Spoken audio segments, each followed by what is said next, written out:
அவ்ளோ அழகா இருக்கனா? இந்த சேலை தங்க மாதிரி மினுங்குது. இந்த சேலையால தான் ராணிக்கே அழகு கூட போது பாரு. முந்தான ரொம்ப கஷ்டம் நிலா, எப்படி முடியுமோ தெரியல.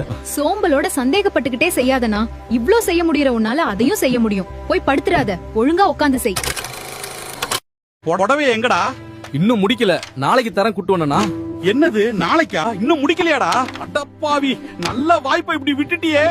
உன் கதை அரக்கிணறு தாண்டினவன் கதையால போச்சு. போ. அண்ணா, எவ்ளோ கடினமா இருந்தாலும் எடுத்த காரியத்தை முடிக்க வேண்டாமா? நான் நேத்து எவ்ளோ சொல்லிட்டு போனேன். நீ ரொம்ப நல்லா பண்ணிட்டு இருக்க, யோசிக்காம முழுசா முடின்னு. முடிச்சிருந்தா இன்னைக்கு ஊரே பார்த்து பாராட்டி இருக்கோம் அண்ணா. உனக்கும் பணமும் கிடைச்சிருக்கும். ஒரு செயலை செய்யும் போதே அதை செய்வது கடினமென எண்ணிக்கொண்டே இறுதியில் செய்யாமல் விட்டுவிடாதே. அவ்வாறு விட்டுவிடுபவரை இந்த உலகமும் விட்டுவிடும். வினைக்கண் வினைகடல் ஓம்பல் வினைக்குறை தீர்ந்தாரின் தீர்ந்தன்று உலகு. காலம் கடந்தும் அழியாத திருக்குறளை எளிமையான கதை வடிவில் தர்றதுல மகிழ்ச்சி.